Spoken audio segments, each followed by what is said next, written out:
Okay, so dun naman tayo sa sa string. So yung string, 'di ba, pwede siya mag-hold ng kahit kanahabang sentence. So yung char naman isang letter lang, 'di ba? So lagay natin hello world. So my string, copy, tapos paste, run.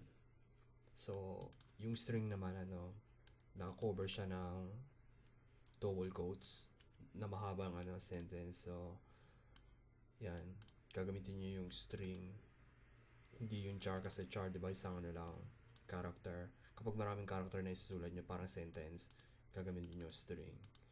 So ayun yung pinagkaiba ng char pati string. So